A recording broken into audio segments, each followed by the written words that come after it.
I try to imagine a fellow smarter than myself, and then I try to think, what would he do? Charge up your axons, ready your receptors, and shift your lobes into upper beta phase. You are listening to Smart Drug Smarts, the podcast dedicated to helping you optimize your brain with the latest breakthroughs in neuroscience, nootropics, and psychopharmacology.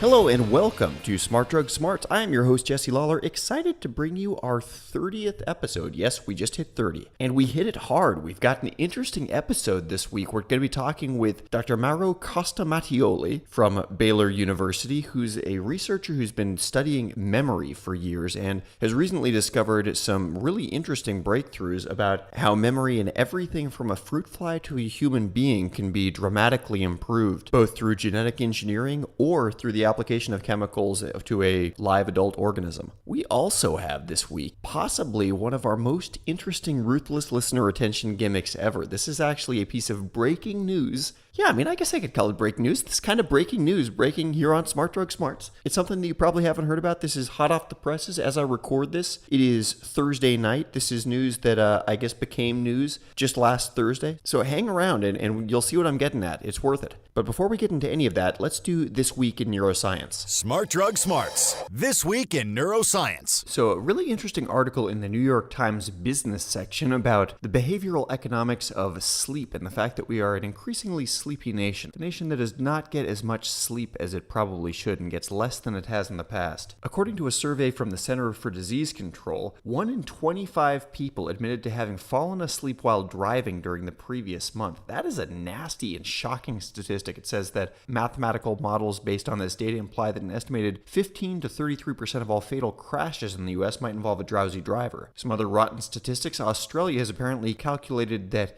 0.8% of the nation's gross domestic product is lost basically because of sleeplessness, because of the drowsiness of its public. And as we've talked about previously on this show, there's a lot of measurable deterioration in cognition when sleep is inadequate. Studies have shown that going 2 weeks of sleep at only 6 hours a night can have the same impact as having gone 1 or 2 nights of total sleep deprivation. The author, Sendhil Mullainathan, who is a professor of economics at Harvard, makes one really interesting point, which is, why do we consistently choose to shortchange ourselves on sleep when we all know the consequences? Most of us are like, I love sleep, but we just don't do it enough for ourselves. And if you make other sort of healthy body choices, if you eat better, you work out more, you might see the benefits in weeks, months, or years down the road. But if you sleep more, you're going to feel better tomorrow morning. The payoffs are immediate, and yet it's something that increasingly few of us choose to do. One study found that short sleepers, those who got less than 6 hours of sleep a night, that percentage of the population rose 22% between 1975 and 2006, a trend that was most pronounced and significant among full-time workers. So yeah, a lot of rattling statistics here, and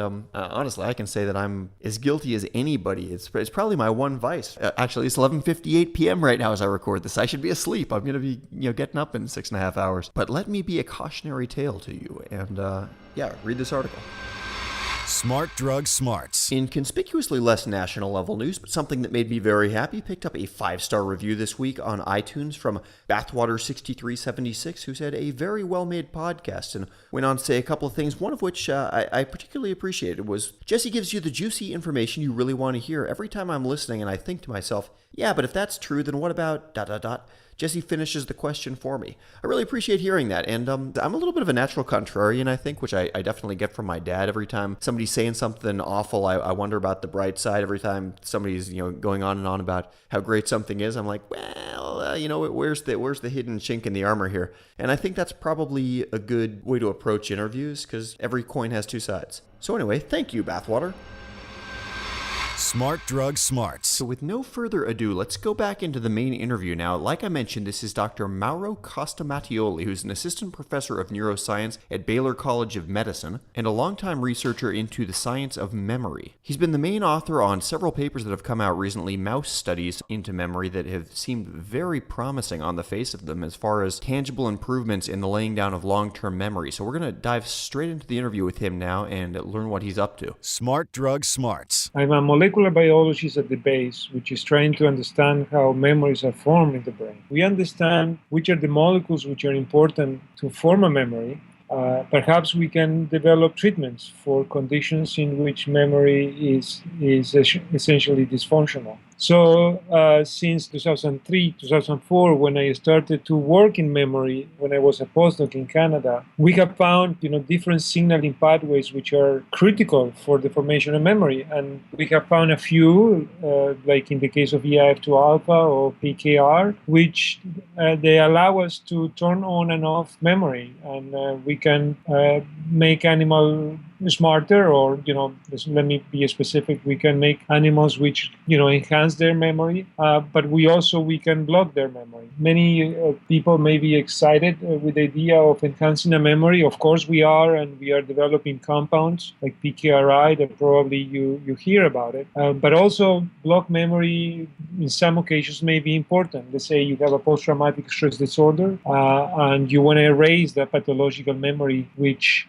essentially doesn't allow you to have a normal life. And if you have a tool or if you have a molecule that can do that, that would be fantastic, because essentially you would be able to treat a large group of people with that disease. Is that really a possible reality of erasing specific memories, of having any sort of scope on that sniper rifle rather than sort of a Gatling gun? Definitely, and this is something that I think it became possible with a discovery from my colleague in Canada, Karim Nader, who found that essentially memories can be recalled, and when they are recalled, they become fragile. And there's a particular window of about a few minutes or so, or perhaps an hour, where you can essentially erase specifically the memory that you recall. Wow. And so, of course, if you want to erase a memory which is pathological, but at the same time you're also thinking about your girlfriend, she will be gone too.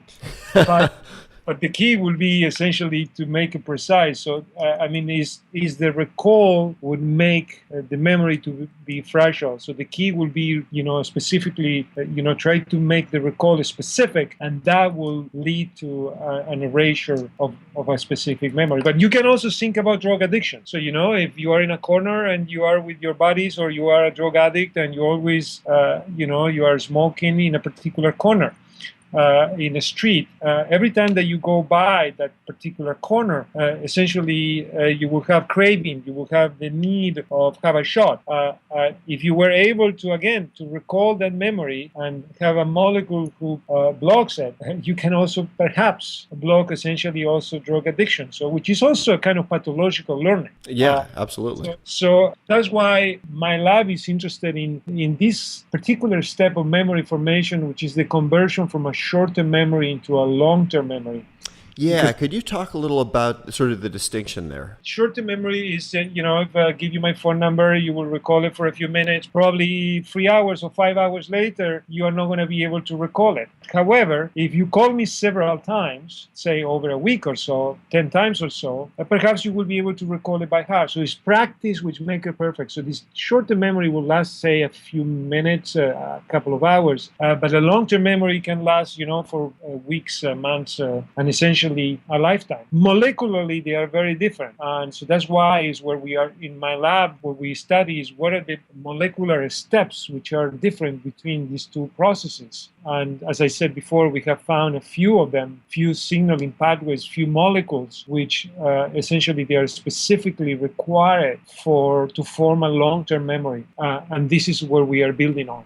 Yeah, I think it's those specific findings, and you're going to have to tell me how the mTORC2, is that how it's pronounced, the particular chemical that you've isolated? Right. So essentially what we found is that this complex is a protein complex is required to form a long-term memory. So what we did is using genetics, we got rid of the activity of this complex. And consequently, what we found is that the animals, they can form a short-term memory, but they cannot consolidate it. They cannot store it. So there is a famous patient in the medical literature, which is called the 8-chain patient. Probably some of you heard about it. It's a patient that has seizures, and to essentially ameliorate the seizures, they have make a lesion. They have removed, the hippocampus, particular brain area, and surrounded areas, and they have found that this patient could recall facts just for a few minutes. Let's say, every time that he see the doctor who make the surgery, for that patient was the same that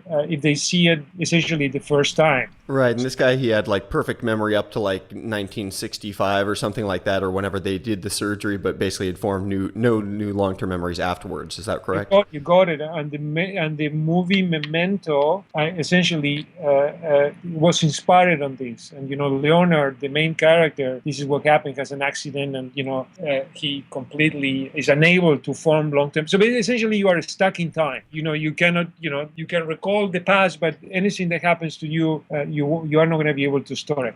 So our animals, they are like this. So they have a short-term memory, which is normal, but they cannot form a long-term memory. What we did also, our lab also is interested in how evolutionary conserve is the process. So what we did is we went and we did exactly the same experiment in flies. So flies, they have a common ancestor with mice like about 400 million years ago. So we said perhaps if the process is conserved through evolution, perhaps would be also important for humans. So this is the idea that we had, and essentially we did it in flies, and we found exactly the same thing. The short-term memory in the flies was normal, but the long-term memory was impaired. So Interesting. The take-home message is if you don't have this complex mTORC2, you cannot form a long-term memory. But a student in my lab say, "Oh, that's cool, but what about the opposite? What about if we enhance mTORC2? Could it be that we can form a memory more easily?" And the answer was yes. Essentially, we have identified a drug which is called AA443654, that we call it A compound, that if you give it to the animals once, essentially they can form a long-term memory. So let me give you an example. If you were to read the page of a book, in order to memorize it, you need to read it several times. And this is repetition, practice make it perfect. If you read it once, it's very unlikely that you will be able to recall the entire page. So, of course, the animals, they don't read, but if we were to use exactly the same analogy, if you inject this compound now, essentially those animals, if they read it once, they get it in one shot. Wow. It's a kind of photographic-like memory. And of course, we measure in those animals the strength of synaptic connections, brain activity, and we found essentially that was also increased. And this was essentially a very nice confirmation that not only we have a behavioral, manifestation, but also we can see a change in the brain activity that essentially encode or lead to the formation of the memory. You made the analogy of reading a page of a book once versus several times. I mean, that sounds like a very, very large degree of improvement. How significant is the improvement? It's still, to me, is very surprising today. I mean, in the sense that this is can be survival. Imagine that you find, as you put an example, you find a cat once, and if you don't realize that this is a cat, and next time around that you find the cat, you're gone. Mm-hmm. You're a mouse. So essentially, in those animals, what we do, let me just stick to the second paradigm, which is these Morris water maze in the pool. In order to learn the animal, you need to put them like 3 or 4 times a day, and you give them like about a week of training. And by the end of the training, the animal will be able, if you drop the animal essentially from any position in the platform, the animal will swim directly to where the platform is located. Okay? When the animal gets into this platform, I leave them for about 10 seconds and I take them out and I dry it. So basically with the animal, I believe that the animal thinks is, oh my God, I'm getting to the platform. This is like a safe spot. Those guys, they will take me out of the water. Of course, this is the first time that those animals are swimming. If you were to give, instead of 4 trainings per day, you were to give them only 1 per day, it may take you weeks for the animal to memorize it. However, in those mutant animals, or when you give this compound, it will take them like probably the normal time, like in a few days. Now those animals, they go directly to where the platform is located. Wow. This is, to me, is essentially, it's amazing. It's remarkable that, they have an acceleration, and we're improved learning. This is in that particular case because the process is acquired over several days. It's learning, which is also a play. But, you can promote essentially learning and memory is quite remarkable. Yeah. So you mentioned that you've seen this improvement both in genetically modified mice and then also in genetically normal mice that you've given these drug compounds to after the fact. Yeah. Are the improvements approximately the same, both in the ones that have been different since birth versus the ones that have received a pharmaceutical? Well, I would say that they are essentially comparable. They are animals which are genetically modified animals versus normal animals, normal mice treated with the compound. And in that particular case, injection of the compound or genetically inhibiting, let's say, PKR, you are able to enhance memory as well as the connections between brain cells. So it seems like, obviously having a strong memory seems like at face value would be a very, very adaptive thing. And yet you're sort of naturally being a little bit skeptical. I'm like, well, if this was automatically an improvement, like you probably haven't one-upped however many billion years of evolution with this discovery of how to modify these genes. So is there some hidden downside possibly to the improved memory that you're seeing here? Because you're not adding a totally new structure. You're essentially just telling the brain to make a little bit more of something that has already been making. Is that correct? Yeah. So essentially, if we just go to my comparison, one exposure versus repeated activity. So what repeated activity is doing is building, say, PKR, but one exposure doesn't do it. So, if I tell you something once, in your brain, you don't build, PKR, but essentially if you go and if I tell you the same thing several times, practice make it perfect, all of a sudden you build PKR and your memories form more efficiently. Now, eventually there is an ethical issue, that the idea here is just not to make people smarter, but I think that everyone would like that, but is understanding the normal processes by which memories are formed, because the same processes, the same molecules are being hijacked, are being affected, are being target in cognitive disorders. So our next step, and I am sorry that I cannot share some of the data that we have because it's essentially confidential, but I can tell you that we went to some of cognitive disorders. There's mouse models in which cognition is affected. And with some of the manipulations that we have, we are also able to restore, we are able to ameliorate the memory in those animals. And that's perhaps where you would like to go if you have a molecule which essentially enhances cognition. Is it a single drug or a drug cocktail that you're applying to these mice? I think in many of us, we are sinking towards that line, and I mentioned it in a few years ago, because for some cognitive disorders, there is not just one problem, there's several. Yeah. So if you have a drug, it may essentially target A, but this might not be sufficient. You may need to target A and B because A and B is which is dysfunctional. And I think, in a sense, we are lagging. We are always behind the cancer field, and in cancer, this is what we have learned. We have learned that, one particular therapy alone is not going to make it. So we need perhaps a combination of compounds or drugs that essentially the same thing for HIV that you will use. So I believe that the future will lie not only in identifying one molecule, but perhaps a few of them. And perhaps in a cognitive disorder A, you may need a drug C and D, but for another disorder, you may need a completely different combination. But the good thing is to be able to identify those cognitive enhancers and eventually use it as necessity or will. So we understand, I guess, sort of what the mechanism of action is for mTORC2. If I understand it correctly, it's helping to build actin fibers within neurons, and that's what sort of is laying down the short-term memories into long-term memories?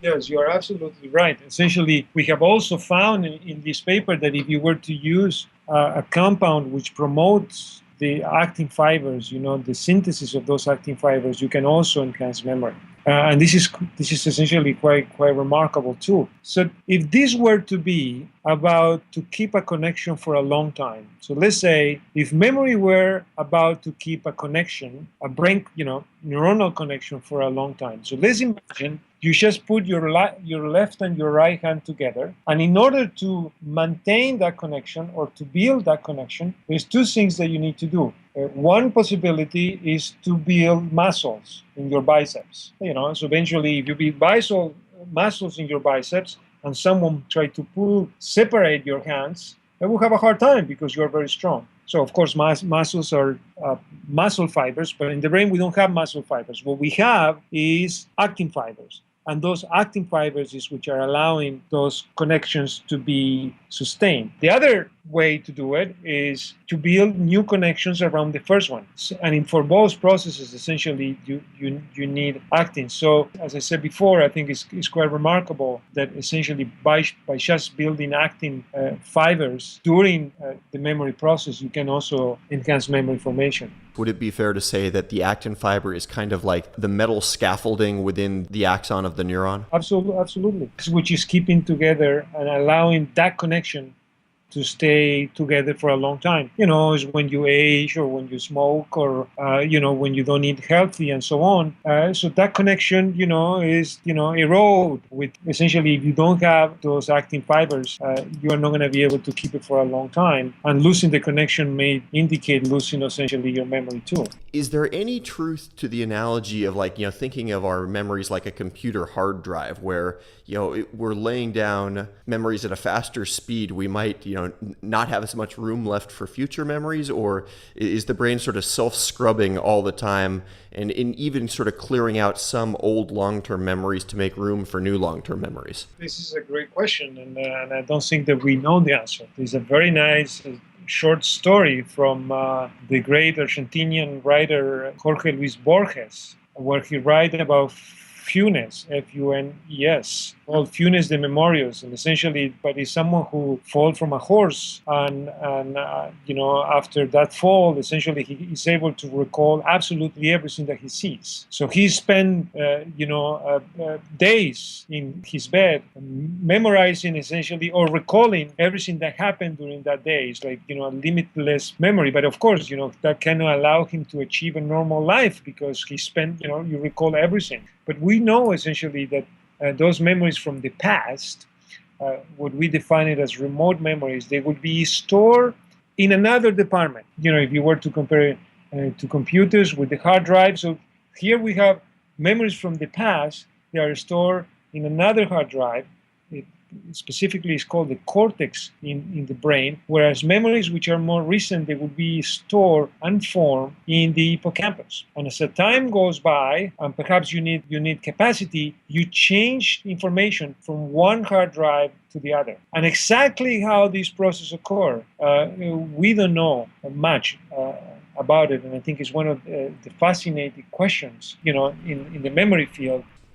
I guess each neuron can have as many as 10,000 other connections to different neurons. Is it accurate to think that neurons that are involved in memory are probably also involved in a heck of a lot of other things? I mean, would a neuron that's involved in, being a piece of our historical memory also be involved in how we tie our shoelace or something much more sort of somatic? There must be an overlap, but we have different brain regions with different functions, and essentially is that you have motor cortex, which is required for motor movements. You have the hippocampus, which is required for the formation of new memories, spatial memory, spatial for people, for places. One question I want to come back to something that you mentioned early on, with the ability to zap a particular pathological memory.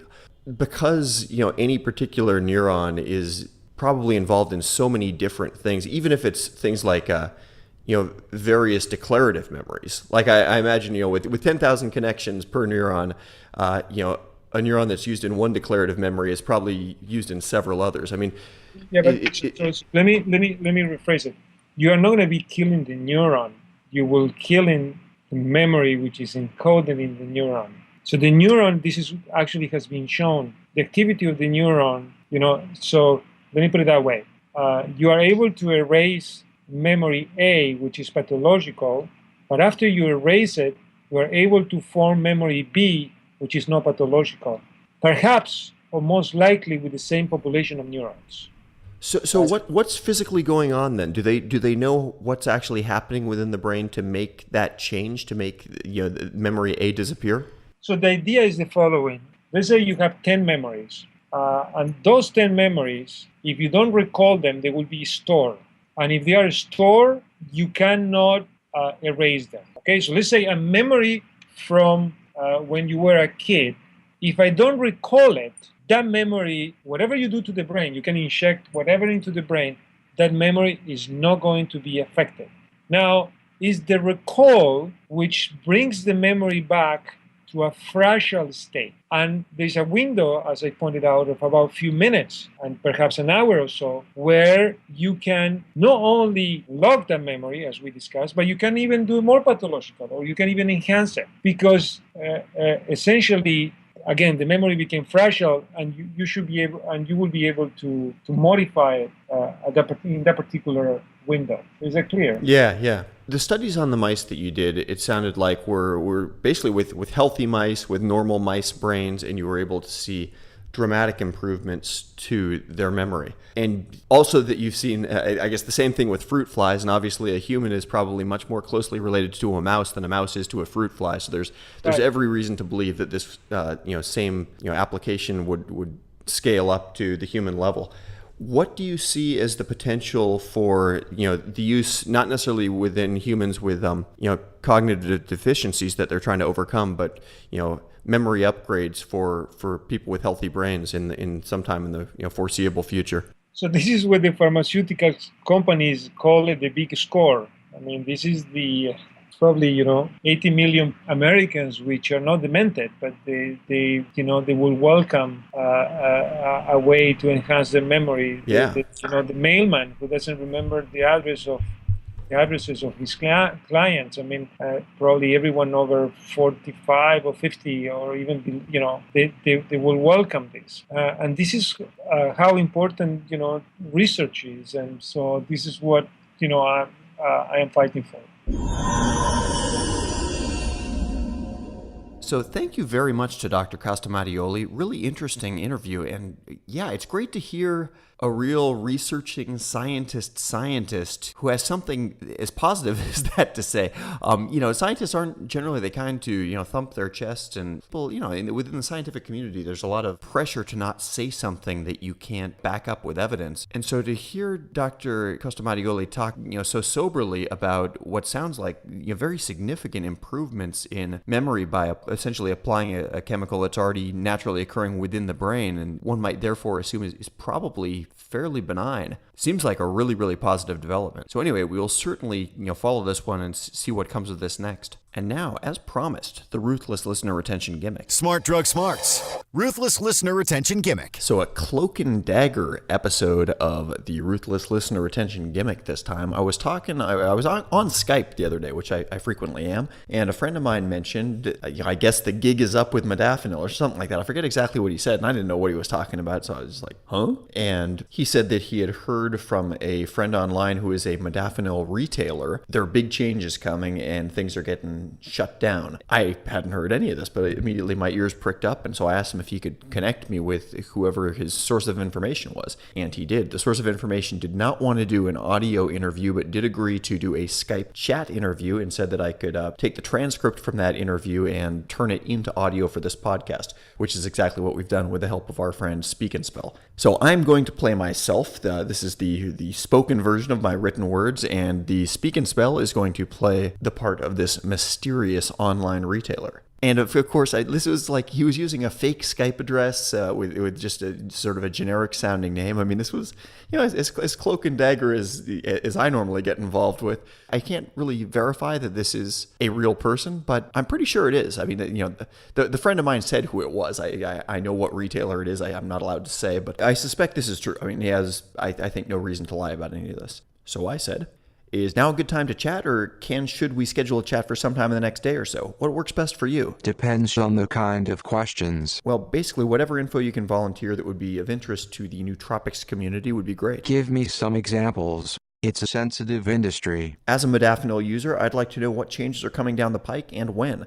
Right now, I can pretty easily buy from a variety of online sources shipped to wherever I want worldwide with no doctor's prescription. Is this changing? It has already changed unless this blows over. If I go to my favorite online suppliers now, they'll no longer be shipping to me in the US or anywhere. I hear rumors that some of the bigger pharmacies are still shipping out of India, but they all seem a little unresponsive right now. I'd love to know how you got wind of these changes. Our suppliers informed us they had some problems on the ground. From there it has been a case of piecing together information. Can you elaborate on problems on the ground? I'm assuming the suppliers are outside the US, so is this a matter of someone making a pointed phone call or the local authorities showing up and shutting things down? Possibly do not mention which supplier gave this interview, then I can talk a little more freely. No problem whatsoever. I was assuming I could only say an online retailer. The Indian FDA are cracking down on chemists sending medicine abroad. In my opinion, this is due to US pressure and the Ranbixy situation. Do you think that you'll be able to find other chemists in other countries with appropriate controls and infrastructure to get up and running again in a reasonable time frame? This can all be resolved,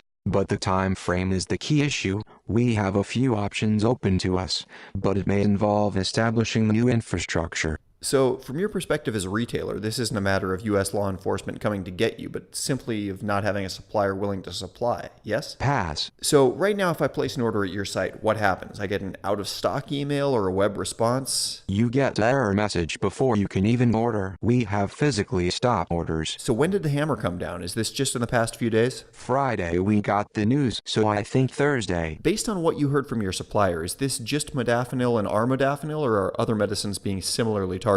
I think all medicines, but I can't be certain. To your knowledge, is this anything to do with an actual change in U.S. law, or just a change in the fervency with which existing laws are being enforced? The phrase I keep hearing is, the FDA are just flexing their muscles. Anything else you feel like might be an interesting tidbit for nootropics aficionados that they'd want to hear? I'm not really sure what I can tell you. It's a tense time for everyone involved. A lot of people's livelihoods are at stake, along with customers' ability to obtain reasonably priced medication. Smart Drug Smarts. You heard it. That is the episode. If you liked what you heard here, please recommend this podcast to your friends and leave us a review on iTunes if you're feeling particularly friendly. The show notes for this episode will be online at www.smartdrugsmarts.com, including the links to anything that we mentioned here.